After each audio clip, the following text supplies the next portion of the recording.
العالمين فنحمده تعالى على هذه النعمة العظيمة ثم نصلي ونسلم على الحبيب الكريم رسولنا ونبينا وسيدنا محمد الأمين وعلى آله وصحبه وذرياته وأمته إلى يوم الدين أما بعد فيا عباد الله أحباب الله وأحباب رسوله صلى الله عليه وسلم أوصي نفسي وإياكم بتقوى الله فقد فاز المتقون فلا تموتن إلا وأنتم مسلمون فقال تعالى يا أيها الذين آمنوا اتقوا الله حق تقاته ولا تموتن إلا وأنتم مسلمون نشهد أن لا إله إلا الله وحده لا شريك له ونشهد أن محمدا عبده ورسوله الذي لا نبي بعده. Hadirin jamaah Jumat rahimani wa rahimakumullah. Mengawali khutbah ini, khatib ingin mengajak kita semua tanpa kecuali untuk meningkatkan syukur pujian kita kepada Allah Subhanahu wa taala. Alhamdulillah kita masih diberikan kenikmatan dan kesempatan serta kemampuan untuk menunaikan ibadah Jumat berjamaah di tanggal 15 bulan Al-Muharram 1447 Hijrah bertepatan dengan 11 Juli 2025 Masehi. Semoga Jumat kita kali ini diridhai dan diberkahi oleh Allah Subhanahu wa taala. Hadirin, di antara fitrah yang Allah lekatkan pada setiap hamba ketika tercipta adalah fitrah kebertuhanan yang diantaranya ditunjukkan dengan kebutuhan makhluk terhadap Khalik. Ekspresi akan kebutuhan ini ditampilkanlah dalam apa yang sering kita sebut dengan doa. Maka doa di dalam Islam bukan sekedar gambaran akan ekspresi permohonan, ungkapan kebutuhan dari sosok yang rendah kepada yang tinggi, tapi sekaligus mengkonfirmasi keberhambaan kita dan kebertuhanan kita kepada Allah Subhanahu wa taala. Ketika seseorang berdoa, ini menunjukkan dia adalah makhluk. Ketika seseorang berdoa, ini menegaskan bahwa dia punya kebutuhan. Dia makhluk, butuh kepada Khaliq. Untuk itulah doa digolongkan oleh Al-Quran kepada bagian ibadah yang sekaligus menunjukkan kebertuhanan dan keberimanan kita kepada Allah Subhanahu wa ta'ala. Berfirman Allah menegaskan tentang makna ini di dalam surah Ghafir, surah ke-40 di ayat ke-60. Allah Subhanahu wa ta'ala berfirman ba'da a'udzu billahi minasyaitonir rajim. Bismillahirrahmanirrahim. Wa qala rabbukum ud'uni astajib lakum. Innal ladzina yastakbiruna 'an 'ibadati sayadkhuluna jahannama dakhirin. Dan Rabbmu sekalian berfirman, menegaskan, menyampaikan, ud'uni, berdoalah kepadaku, ekspresikan kebutuhanmu, sampaikan keperluanmu, dan bentuknya spesifik. Ini menunjuk pada bentuk personal Allah Subhanahu wa ta'ala, untuk menunjukkan bahwa doa yang spesifik itu, doa yang peluang terbesarnya terkabul itu, doa yang sejatinya harus ditujukan itu adalah doa yang sesungguhnya perlu kita sampaikan pada objek yang satu, yaitu yang dipertuhankan Allah Subhanahu wa ta'ala. Astajib lakum. Ketika doa ini disertai dengan keyakinan dengan bertuhan, disertai dengan rasa beriman, maka Allah menyampaikan konsekuensi janjinya. Setiap doa itu pasti aku akan kabulkan. Pasti aku akan kabulkan. Statement yang tegas, singkat, padat, dan jelas. Statement Rabbani. Dan menariknya setelah itu Allah menyampaikan, innal ladzina yastakbiruna an ibadati. Sungguh, tegaskan pada hatimu yang paling dalam tanpa keraguan sedikit pun bahwa seluruh orang, alladzina itu mencakup semua tanpa kecuali, Disebutkan 1080 kali dalam Al-Quran isim mausul dengan makna jama', konjungsi kata sambung, menyambungkan sifat doa dengan sifat kebertuhanan, mencakup objek tanpa kecuali, laki-laki, perempuan, besar, kecil, sepanjang dia makhluk manapun. Tegaskan pada dirimu yang paling dalam. Orang-orang yang merasa sombong sehingga menyimpulkan tidak perlu berdoa, menyimpulkan bahwa ia tak punya kebutuhan untuk memohon, maka disifati oleh Allah Subhanahu wa ta'ala bahwa dia keluar dari ruang ibadah. Doa digolongkan dengan ibadah. Ditegaskan dalam kalimat ayat ini, innalladzina yastakbiruna an ibadati. Doa disifati dengan ibadah. Artinya ketika kita sedang berdoa, dalam saat yang sama kita sedang beribadah. Ketika sedang beribadah, mengkonfirmasi kebertuhanan kita kepada yang diibadahi, Rabbul Ma'bud, Tuhan yang kita ibadahi. Disinilah menunjukkan sisi keberimanan kita kepada Allah Subhanahu wa ta'ala. Jadi di dalam Islam, doa bukan sekedar mengajukan permohonan, bukan sekedar menyampaikan keinginan, tapi dalam yang saat sama digolongkan kepada bagian ibadah yang mengkonfirmasi kebertuhanan kita dan menegaskan keimanan kita kepada Allah Subhanahu wa ta'ala. Siapa yang merasa dirinya gak pernah butuh, gak pernah pengen minta, ini menunjukkan tipis nilai ibadahnya. Di saat yang sama keluar dari ruang-ruang kemakhlukannya, seakan-akan menegaskan kebertuhanannya itu keluar dan mengatakan bahwa dalam bahasa yang lain, saya punya derajat yang sama dengan Tuhan. Saya tidak perlu minta, saya tidak perlu bermohon. Sayadkhuluna jahannama dakhirin. Maka orang-orang yang berada levelnya, dia menilai levelnya di atas kemakhlukannya, maka Allah siapkan satu porsi, satu tempat, satu kondisi di neraka jahanam dengan keadaan yang sangat terhina. Hadirin jamaah Jumat rahimani wa rahimakumullah. Yang kita tarik dalam pembahasan khutbah Jumat yang singkat dan padat ini adalah dua bagian penting dari ayat ini. Yang pertama, sebaik apapun kondisi yang kita rasakan, sehebat apapun capaian yang bisa kita raih, status apapun yang melekat pada diri kita, pada akhirnya sepanjang kita makhluk tidak akan pernah terlepas dari sifat karakteristik kemakhlukan kita, yaitu kita pasti butuh bermohon. Sepanjang kita makhluk, sepanjang kita sifatnya manusia, makhluk apapun itu, pada puncaknya pasti ada titik di mana kita mesti bermohon, di mana titik kita mesti meminta. Bahkan semua nabi, senabi-nabinya nabi, serasul-rasulnya rasul tetap meminta dengan fitrah kemakhlukannya. Karena nabi bukan Tuhan, rasul bukan Tuhan, melekat sifat kemakhlukannya, maka dia pun berdoa. Nabi Adam alaihi salam, manusia pertama yang diciptakan, dipilih oleh Allah. Innallaha astafa Adam, Allah memilih memuliakan Adam alaihi salam. Ali Imran ayat 33. Bahkan ditempatkan di surga sementara khusus sebelum turun ke bumi untuk memulai misi sebagai khalifah di bumi. Wa qulna ya Adam uskun anta wa zaujukal jannah, Al-Baqarah ayat 35. Tapi tidak melekatkan status terpilih dan keistimewaan itu untuk berlepas dari doa. Beliau tetap berdoa, dan doanya diabadikan, viral saat ini dan sering kita bacakan. Rabbana zalamna anfusana wa illam taghfir lana wa tarhamna lanakunanna minal khasirin. Adam dibalik kemuliaannya, keistimewaannya, tetap merasa sebagai makhluk yang mungkin ada salahnya. Lalu mencontohkan kepada kita bagaimana beliau berdoa dengan khusyuknya, dan di sampingnya ada nenek moyang kita Sayyidah Hawa alaihissalam, dan keduanya bermohon. Nabi Nuh alaihissalam, betapa derajatnya tinggi, masuk status ulul azmi, rasul yang luar biasa, berdakwah dalam durasi yang panjang, lebih dari 950 tahun. Tapi tetap beliau memiliki kebutuhan untuk bermohon. Bahkan tercatat dalam sejarah, diabadikan dalam Al-Quran, memohon kepada Allah untuk kebaikan anaknya. Rabbi innabli min ahli, ya Allah ini anakku, minta kepada Allah untuk diselamatkan. Ada nabi, ada rasul, tetap perhatian pada keluarga, perhatiannya diekspresikan dengan bermohon doa kepada Allah Subhanahu wa ta'ala. Nabi Ibrahim alaihissalam, kurang apa statusnya? Khalilullah, kekasih Allah Subhanahu wa ta'ala, sangat dicintai. Abul Anbiya, bapaknya para nabi, dari dua sisi keturunan, semua terlahir ke bawahnya. Sebagian besar mereka menjadi nabi dan rasul, orang-orang terpilih, dekat dengan Allahnya luar biasa.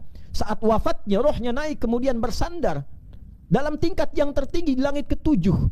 Luar biasanya, dalam status itu direkam beliau masih berdoa. setelah meninggikan bangunan Ka'bah dengan putra tercinta Ismail alaihissalam, diabadikan dalam Al-Quran Al-Baqarah di ayat 127 itu. Wa idh yarfa'u Ibrahimul qawa'ida minal baiti wa Ismail, masih berdoa, Rabbana taqabbal minna innaka antas sami'ul alim. Ya Allah, mohon terima amalku dengan anakku ini.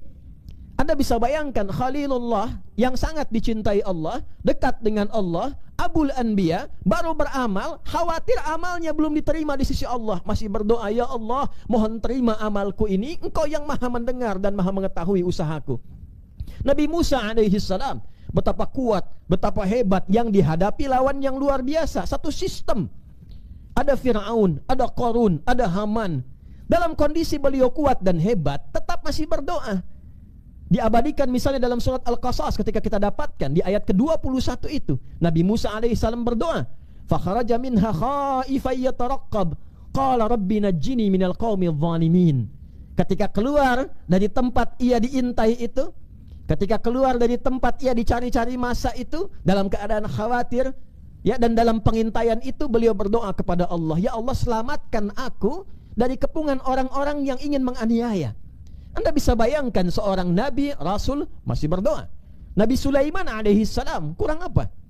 Seorang penakluk dari kalangan jin, bahkan setan ditaklukkan, menaklukkan awan, berbicara dengan binatang, menggerakkan alam semesta dengan izin Allah subhanahu wa ta'ala dengan batas tertentu yang tidak ditemukan oleh orang-orang sebelumnya dan didoakan tidak terjadi pada orang setelahnya. Tapi itu pun tidak mengungguli nanti kemuliaan dan keistimewaan serta kehebatan Nabi Muhammad SAW. Maka dalam kondisi demikian pun beliau tetap berdoa.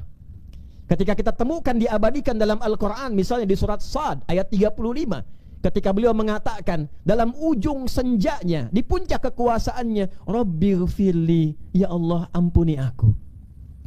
Beliau masih bermohon, takutnya memberikan keputusan yang tidak adil, kebijakan yang salah. Anda bayangkan, penguasa lautan, penguasa daratan, penakluk setan, pengekang jin, bisa bicara dengan binatang, masih mohon kepada Allah, ya Allah ampuni aku. Wahabli mulkan la yambagi li ahadin min ba'di. Dan anugerahkan aku, tetapkan kedudukanku ini yang paling tinggi yang tidak diberikan pada setelahku. Innaka antal wahhab. Sungguh engkau yang memberi tanpa batasan. Yang didahulukan itu permohonan ampunan dibandingkan kekuasaannya. Karena dikhawatirkan punya kuasa yang melahirkan kesalahan dan tidak mendapatkan ampunan Allah subhanahu wa ta'ala. Nabi Isa alaihi salam, luar biasanya, mukjizatnya, tangannya dengan izin Allah mengurap, menyembuhkan penyakit, dipanggil dengan izin Allah, memanggil dengan izin Allah, biiznillah, yang meninggal kemudian bisa hidup kembali dengan izin Allah, tapi tetap menegaskan bahwa beliau makhluk, beliau bukan Tuhan. Diabadikan di Quran surah Al-Maidah, surat hidangan itu, di ayat ke-114. Allahumma rabbana anzil alaina ma'idatan minas sama' takunu lana 'idan li awwalina wa akhirina wa ayatan mink. Masih bermohon, ya Allah, dengan segala ketawaduanku sebagai makhluk, aku hamba-Mu, murid-muridku minta pembuktian aku sebagai nabi dan rasul. Mereka minta hidangan dari langit, ya Allah turunkan hidangan dari langit sebagai tanda bahwa Engkau Tuhan, aku hamba. Engkau Tuhan, aku Rasul-Mu. Maka diturunkan oleh Allah subhanahu wa ta'ala. Nabi Adam berdoa, Nabi Nuh berdoa, Nabi Ibrahim berdoa, Nabi Musa berdoa, Nabi Isa berdoa, Nabi Ayub diuji dengan sakit berdoa, Nabi Yunus masuk ke perut ikan yang besar berdoa. Nabi Muhammad sallallahu alaihi wasallam mengakumulasi seluruh doa yang disampaikan para nabi, ditunjukkan dalam kehidupan, dipraktekkan dalam kehidupan kita selama 24 jam, sehingga Anda tidak akan pernah menemukan umat di muka bumi yang setiap aktivitasnya beriringan dengan doa kecuali umatnya Nabi Muhammad sallallahu alaihi wasallam. Bangun tidur kita sudah punya doa, berpakaian kita punya doa, makan kita punya doa, doa makan dan setelah makan berbeda doanya, masuk ke toilet kita punya doa, keluar toilet kita punya doa, masuk masjid kita punya doa, keluar masjid kita punya doa. Dulu orang doa terbatas, umat Nabi Muhammad spesial, seluruh bagian aktivitasnya melekat doa di dalamnya, untuk mengkonfirmasi bahwa Nabi saking cintanya kepada kita menginginkan setiap aktivitas kita selalu tersambung dengan Allah dan menegaskan bahwa kita adalah makhluk. Jadi semua gerak langkah kita ibadah. Makan jadi ibadah, minum jadi ibadah, bekerja jadi ibadah, berumah tangga jadi ibadah, berpakaian jadi ibadah. Tidak ada satupun kegiatan umat Nabi Muhammad SAW kecuali di dalamnya terletak nilai-nilai ibadah. Dan menariknya, ketika ini dipraktekkan, seluruh kegiatan dikoneksikan dengan sifat kebertuhanan kita kepada Allah. Apa jawaban Allah? Astajib lakum. Aku akan jawab seluruh harapan dan kemudahanmu. Anda bekerja bukan hanya sekedar datang, tingkatkan kemampuan, keluarkan kepakaran, tapi diisi dengan muatan doa terbaik. Harapannya dikoneksikan dengan permohonan kepada Allah.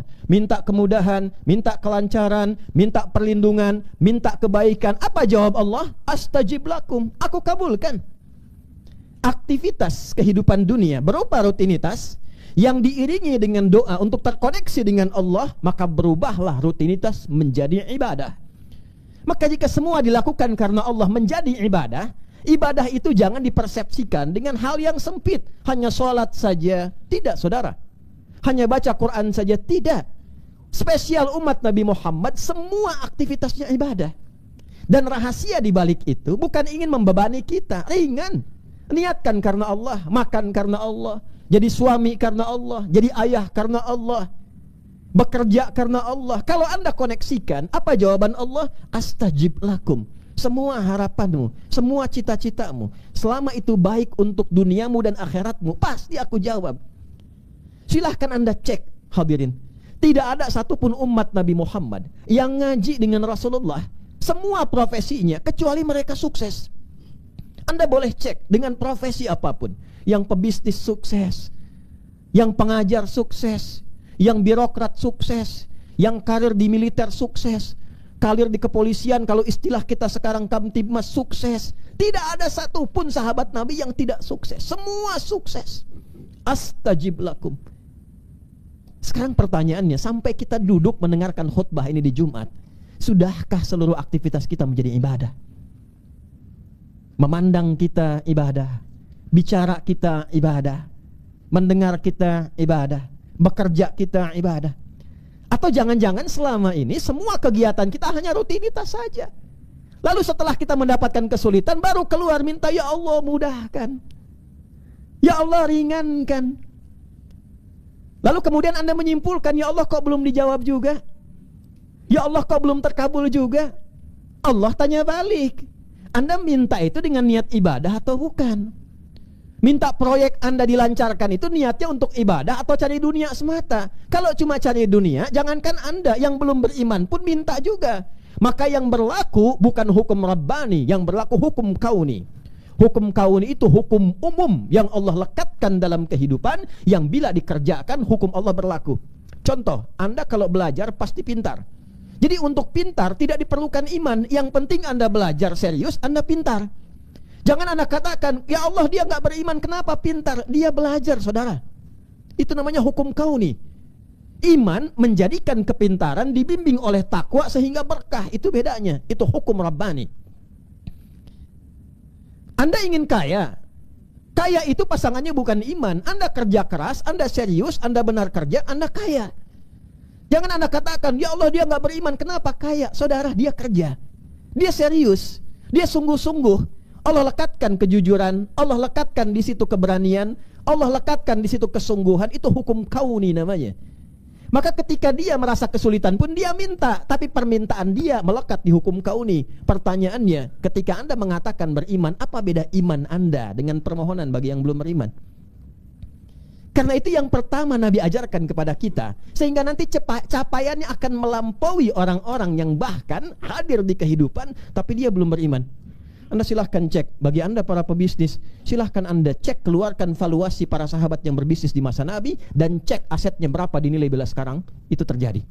Seorang Abdurrahman bin Auf saja kurang lebih ada yang menghitung itu 14.000 triliun, satu orang. Dan ketika merubah pola kerjanya diniatkan sebagai ibadah, sekaligus bakal pulangnya. Itu yang menjadikan doa itu cepat terkabul, karena koneksinya nyambung. Bukan saat sulit saja baru merasa diuji. Gak pernah sekolah pengen ujian. Hadirkan pada diri kita. Maka turunlah kemudian kalimat pamungkasnya, wa idza sa'alaka ibadi anni. Dan bila hambaku merasa sadar dengan statusnya sebagai hamba, lalu ingin kembali kepadaku, fa inni qarib, sampaikan Muhammad pada hambaku itu, aku sangatlah dekat. Anda bayangkan, ada orang bertanya, khatibnya di mana? Jawaban pertama, sudah dekat. Ada orang bertanya, khatibnya di mana? Rasanya masih di perjalanan. Sebelum bertanya, Allah sudah memberikan ketenangan sehingga menghilangkan harapan. Yang dimaksud harapan-harapan yang negatif, menguatkan keyakinan dan mengatakan, aku dekat, tinggal kau datang kepadaku. Setelah Allah membuat statement aku dekat, hambanya mau datang enggak? Itu masalahnya. Ibad dibagi dua dalam Al-Quran. Satu, hamba yang pernah salah, itu pun masih disebut hamba oleh Allah. Anda bayangkan, Anda bisa buka Quran surah 39 di ayat ke-53. Qul ya ibadi, Qul, katakan Muhammad, ya ibadi, hei hambaku yang pernah berlumur kesalahan dalam hidupnya. Dari mana taunya ini bersanding dengan kesalahan yang terakumulasi? Qul ya ibadiyalladzina asrafu ala anfusihim. Katakan, duhai hambaku yang pernah memvonis diri sudah banyak berlumur dengan kejahatan, sudah tertutup dengan banyak kesalahan. Israf itu puncak tertinggi dari tindakan kriminal. Seakan-akan khatam dari semua keburukan. Pernah mabuk, pernah zina, pernah X, pernah Z, tapi dia mau kembali. Apa jawab Allah? Laisa kamitslihi syai'. Anda seorang ayah, ada anak, buruknya luar biasa, membuka aib keluarga, bikin onar sana sini, tiba-tiba dia pengen pulang ke rumah. Apa Anda katakan, silahkan pulang nak, Bapak maafkan? Atau Anda katakan, masih berani pulang kamu? Allah laisa kamitslihi syai', karena Tuhan bukan makhluk. Allah mengatakan dengan sifat Rahman dan Rahimnya, la taqnatu min rahmatillah. Hambaku, engkau jangan menyimpulkan putus asa dari rahmatku, cepat balik sini. Innallaha yaghfirudz dzunuba jami'a. Kalau engkau sadar pengen berubah, seluas apa engkau simpulkan dosamu kepadaku, aku ampuni seluruhnya sebelum engkau menyadarinya. Jami'a, semuanya. Jadi yang salah Allah berikan solusi sehingga menjadi baik. Ibad yang kedua, ibad yang memang kebiasaannya sudah soleh, bekerjanya baik, kata-katanya baik, itu pun tetap pasti punya kebutuhan. Jangan disimpulkan kalau sudah soleh itu nggak berdoa. Tidak, pasti Anda berdoa, minimal untuk akhirat Anda, kubur Anda, kenyamanan Anda. Maka Allah berikan rumus cepat sekaligus menutup khutbah singkat di kali ini. Ujibu da'watad da'i idza da'an. Kalau engkau sudah menyimpulkan ingin terkoneksi denganku, dulu engkau salah, sekarang engkau jadi soleh dengan taubat. Engkau sekarang merasa soleh, jangan jumawa, tetap engkau sebagai seorang hamba. Datang padaku, aku tahu engkau pasti punya permintaan, aku akan kabulkan sepanjang engkau meminta dengan cara yang benar. Hadirin, pertanyaannya sebagai jawaban terakhir dari pertemuan Jumat kita, mengapa selama ini kita ingin kembali pada Allah tapi merasa jawaban doa kita itu belum terkabul dengan baik, belum cepat terkabul? Perhatikan jawaban Allah, falyastajibuli wal yu'minu bi. Kalau doamu ingin cepat terkabul, maka ingat dua rumus ini. Falyastajibuli, cepat pula engkau respon seruanku. Hukum berlaku sama secara logika. Anda meminta kepada Allah, Anda kan menyuruh Allah, ya Allah kabulkan, saya ingin begini. Anda ingin cepat dikabulkan, ditanya balik oleh Allah, ketika aku seru kamu, engkau cepat tidak merespon seruanku. Jangan tidak adil. Allah meminta kita, kita lambat-lambat. Begitu kita minta, pengen dipercepat. Allah minta tunaikan Jumat, Allah minta tunaikan sholat, Allah minta Anda baca Al-Quran. Berapa yang sudah banyak kita seru dalam kehidupan? Dipanggil, dilambat-lambat. Diseru, kita datang dengan seadanya. Lalu ketika kita punya kebutuhan, kita menuntut, ya Allah kurang apa lagi aku minta kepadamu, ditanya balik oleh Allah. Itu pun dengan bahasa sayang, hambaku, waktu aku seru kamu kemana? Sekarang kamu pengen minta, pengen cepat dikabul. Coba belajar tata dulu pola hidup yang benar. Anda pimpinan, ada karyawan, nuntut kepada Anda, minta diberikan bonus. Sementara ketika Anda minta kerjakan sesuatu, dia selalu lalai, datang terlambat, gak pernah serius. Tiba-tiba datang minta tuntutan kepada Anda, Pak, saya punya kebutuhan, tolong hari ini ya Pak. Kapan Anda kabulkan? Allah tanya balik, wal yu'minu bi. Yang kedua, berdoalah pakai iman. Berdoa pakai iman. Cara berdoa pakai iman, jangan hanya disimpulkan dengan yakin Allah akan mengabulkan. Itu standar. Iman dipasangkan di Al-Quran dengan amal saleh. Jika doa Anda ingin cepat dikabulkan, maka awali dengan amal saleh, setelah itu Anda berdoa. Baca Al-Quran, jangan cukupkan dengan Shadaqallahul Azim. Setelah baca Quran, Anda berdoa. Selesai sholat, Anda berdoa. Ada kotak lewat, Anda infak, masukkan. Setelah itu Anda berdoa. Itu yang dimaksud Al-Quran surah kelima Al-Ma'idah di ayat ke-35. Ya ayyuhalladzina amanu taqullaha wabtaghu ilaihil wasilah. Hai orang-orang beriman, tingkatkan takwamu kepada Allah. Meningkatkan takwa itu dengan amal saleh, dan carilah dengan takwa berupa amal saleh itu sebagai perangkat untuk mengabulkan harapan dan doa-doamu. Hadirin, ini pesan singkat yang disampaikan dalam khutbah ini. Kesimpulannya, jangan biarkan ada waktu berlalu dalam aktivitas kita kecuali terkoneksi pula dengan Allah sebagai bagian ibadah kita untuk menjamin kehidupan dan kebahagiaan dunia akhirat. Yang kedua, sebagai penutup dengan cepat, bila ada permohonan, sampaikanlah kepada Allah dengan cara yang baik, penuh keyakinan, dengan merespon segala perintahnya dengan cepat, dan berupaya menunaikan amal saleh sebagai penguat dari apa yang ingin kita mohonkan.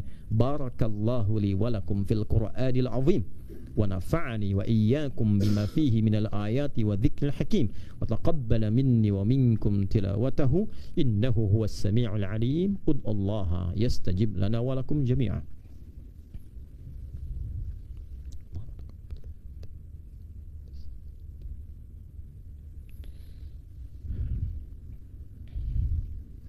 Alhamdulillah, wassalatu wassalamu ala rasulillah, nabiyyina wa sayyidina Muhammad ibn Abdullah wa ala alihi wa sahbihi ajma'in wa man walah.